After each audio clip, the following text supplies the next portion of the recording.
ओम गणेशाय नमः। ओम नमः शिवाय। मैं निखिल ज्योतिषाचार्य आप सभी का मेरे चैनल पर पुनः स्वागत करता हूं। आशा करता हूं कि आप सभी स्वस्थ होंगे। महादेव की कृपा आप सभी पर सदैव बनी रहे। कि वीडियो तुला यानी कि लिब्रा के लिए अत्यंत विशेष है, क्योंकि वीडियो है आने वाले सप्ताह यानी कि 3 से 9 मार्च 2025 के साप्ताहिक राशिफल के बारे में। कैसा रहेगा आने वाला सप्ताह तुला के लिए। मेरा जो साप्ताहिक राशिफल होता है वो प्रमुखतः चंद्रमा और उनकी गति पर आधारित होता है। चंद्रमा एक बहुत विशेष ग्रह है और उनकी विशेषता ये भी है कि वो जिस भी भाव में जाते हैं उसको एक्टिवेट कर देते हैं। मन के कारक हैं और उनका डे टू डे एक्टिविटीज़ पर प्रभाव बहुत ज़्यादा रहता है, इसलिए साप्ताहिक राशिफल की विशेषता भी बहुत होती है। क्या प्रभाव रहेगा ग्रहों का आपके ऊपर आने वाले सप्ताह में, क्या अच्छा हो सकता है, बुरा हो सकता है, संभावित है, उसको जानने के लिए, समझने के लिए साप्ताहिक राशिफल अति विशेष होता है। यदि आपकी लग्न राशि या चंद्र राशि तुला है, दोनों ही गाइडेंस के लिए इस राशिफल को देख सकते हैं।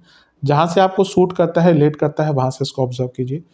व्यक्तिगत तौर पे मेरा मानना है लग्न राशि से देखेंगे तो अच्छा है। इनकेस आपको नहीं पता अपनी लग्न राशि, तो आप अपनी चंद्र राशि से भी इसको ऑब्जर्व कर सकते हैं। टेक्निकली अलग अलग राशिफल नहीं बन सकते। शुरू करते हैं।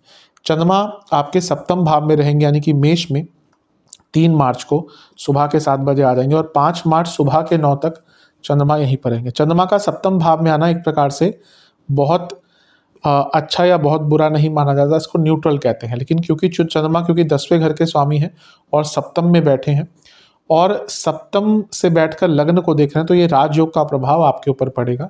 अच्छा है, बिजनेस के लिए अच्छा है, ख्याति प्राप्ति के लिए अच्छा है, समय ठीक ठाक दिख रहा है। आपके योग कारक ग्रह शनि की दृष्टि भी है और चंद्रमा 10वें घर के स्वामी है, तो योग कारक का प्रभाव कर्मेश पर पड़ गया, यानी कि काम बनेंगे, काम पूर्णता की तरफ जाएंगे, नाम बनेगा। एक अच्छा टाइम है। बस क्या प्रॉब्लम है कि शनि तो शनि है, उनका अपना भी तो एक स्वरूप है, कारकत्व है, तो वो विषदोष भी बना रहे हैं, तो इसका मैरिड लाइफ पर इम्पैक्ट थोड़ा सा पड़ सकता है। और एक प्रकार से मैं ये कहूँगा कि थोड़े से ना डार्क थॉट्स, नेगेटिव फीलिंग्स ये भी आ सकते हैं। सब कुछ अच्छा होते भी कभी कभी डिप्रेसिव व्यक्ति फील करता है या मेंटल एनर्जी उतनी नहीं होती, ये वैसा ही टाइम रहेगा। कुछ बहुत बुरा नहीं होगा, लेकिन मे भी मानसिक जो एक ऊर्जा है वो साथ नहीं देगी। नवांश कुंडली बता रही है कि भाग्य का साथ मिलेगा। दशांश कुंडली कार्य क्षेत्र में अच्छा काम करने का मौका मिलेगा, नाम भी बन सकता है। बिजनेस में भी अच्छा है, पहचान बनेगी, नाम बनेगा, पैसा आएगा और कुछ नया काम करने का मौका मिलेगा। लव लाइफ थोड़े से झगड़े हो सकते हैं क्योंकि एक दूसरे से ऊर्जा मैच नहीं होगी। वैवाहिक जीवन की जहाँ तक बात है, मैं एक ही प्रॉब्लम देख पा रहा हूँ कि एक दूसरे को समझ नहीं पा रहे, दोनों ही एक दूसरे से बहुत भिन्न प्रकृति के हो चुके हैं। होता है सबके साथ, इसको ठीक करने का प्रयास कीजिए।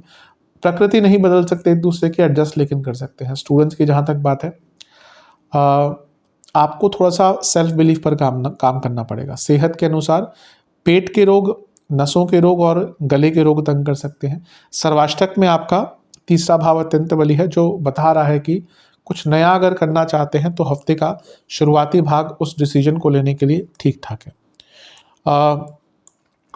5 मार्च सुबह के करीबन 9 बजे चंद्रमा आ जाएंगे आपके 8वें घर में यानी कि अष्टम भाव में, वृषभ में, और 7 मार्च दिन के करीबन 12 तक चंद्रमा यहीं पर रहेंगे। चंद्रमा का अष्टम भाव में आना एक प्रकार से अच्छा नहीं माना जाता।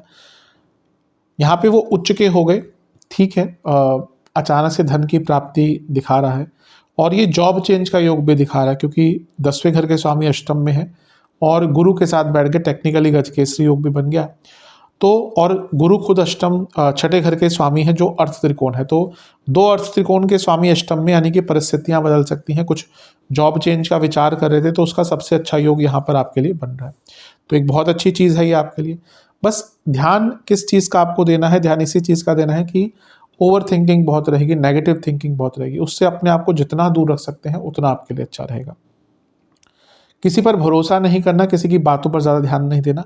केतु का प्रभाव भी है जो कभी कभी व्यक्ति को पुरानी चीज़ों में, नेगेटिव चीज़ों में लेकर जाता है, तो आपको मानसिक स्तर पर थोड़ा सा ध्यान देना है।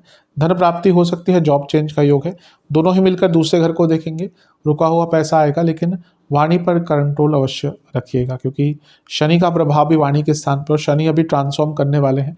तो कभी कभी इस टाइम पे क्या होता है ना, व्यक्ति कुछ ऐसा बोल देता है, फिर उसका प्रभाव बहुत लंबा झेलना पड़ता है। नवांश कुंडली बता रही है कि शांत रहिए और अपने आप को खोजिए। ये समय कहीं ना कहीं आत्ममंथन के लिए बहुत अच्छा है। दशांश कुंडली कार्य क्षेत्र में एक प्रकार से मदद मिल सकती है आपको अपने कार्यों को पूर्ण करने में। और जॉब चेंज का जैसे मैंने कहा ही अच्छा है। बिजनेस पैसा आएगा, लेकिन थोड़ा सा ना कंपैरेटिव हो जाइए और कॉम्पिटिटिव भी हो जाइए, क्योंकि आप ना ही तुलना कर रहे हैं ना ही आप कॉम्पिटिटिव रह रहे हैं, आप और अच्छा कर सकते हैं, इस पर विचार कीजिएगा। लव लाइफ की जहाँ तक बात है, ठीक है, ज़्यादा बहुत एक्सपेक्टेशन मत कीजिए, कभी कभी सिंप्लिसिटी भी बहुत अच्छी होती है, ये वही समय है।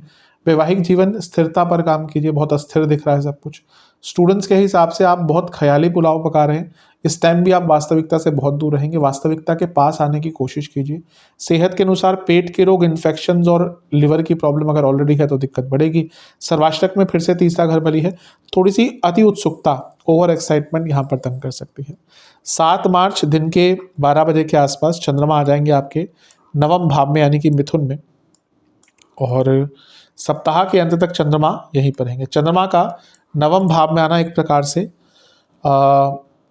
अच्छा ही माना जाता है। वो केंद्र के स्वामी हैं और त्रिकोण में आ रहे हैं, तो राजयोग भी बन रहा है, और ये एक प्रकार से कर्म धर्माधिपति योग भी बनता है, तो ये भी बहुत अच्छा है। मंगल के साथ बैठे हैं जो सप्तमेश और दूसरे घर के स्वामी हैं, ये प्रमोशन के योग भी आपका बना देता है, क्योंकि सप्तम का इन्वॉल्वमेंट हो गया। और चंद्र मंगल योग अपने आप में धन प्राप्ति का योग होता है, दोनों ही मित्र ग्रह हैं एक दूसरे के। और जो कोई अनकन्वेंशनल कदम उठाना चाहता है, नॉर्मल से हटकर कुछ करना चाहता है, उसके लिए चंद्र मंगल योग बहुत अच्छा होता है। यहाँ पे मंगल पराक्रम है और भाग्य स्थान में बैठे हैं, चंद्रमा कर्म है, तो कर्म, पराक्रम और भाग्य सबका मिलन होगा, तो हफ्ते का अंतिम भाग बहुत अच्छा जाएगा। कार्यों को पूर्ण करने के लिए, बदलने के लिए, अब एक कुछ नए कदम उठाने के लिए, अपने जीवन को आगे बढ़ाने के लिए, भाग्य के साथ के लिए, पराक्रम के साथ के लिए बहुत अच्छा टाइम है। बस मंगल पतित भी हैं, अभी वक्री तो नहीं रहे, मार्गी हो चुके हैं, लेकिन पतित है, तो गुस्सा बहुत रहेगा, स्पेशली अगर आप जॉब करते हैं, बॉसेस से मतभेद हो सकते हैं, और घर में पिताजी से भी मतभेद हो सकते हैं, और घर के बड़ों से भी मतभेद हो सकते हैं, तो थोड़ा कंट्रोल कीजिएगा। नवांश कुंडली बताती है कि आपको ना अपने ऊपर विश्वास बहुत बढ़ाना पड़ेगा, यही एक चीज़ आई थिंक अभी आप लैक कर रहे हैं। दशांश कुंडली कार्य क्षेत्र में आपको अपने डर पर, अपने इनसिक्योरिटीज़ पर, अपने नेगेटिव पॉइंट्स पर काबू पाना पड़ेगा। बिजनेस की जहाँ तक बात है, आप अच्छा कर रहे हैं, लेकिन थोड़ी सी स्थिरता की कमी है, कहीं ना कहीं आपको विचार करना पड़ेगा कि क्या बदलाव लाने हैं और उन पर काम कैसे करना है। लव लाइफ की जहाँ तक बात है, ठीक है, बहुत ज़्यादा ओवर थिंकिंग तंग करेगी, ज़्यादा शक ना करें।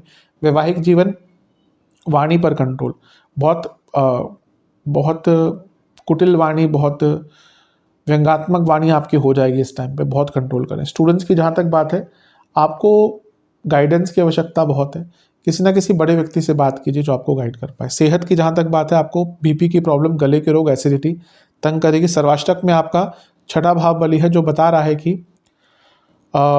व्यर्थ की चिंताएं बहुत तंग करेंगी, और ऑफिस में कंपटीशन या फिर कहीं कलीग्स बहुत तंग करेंगे।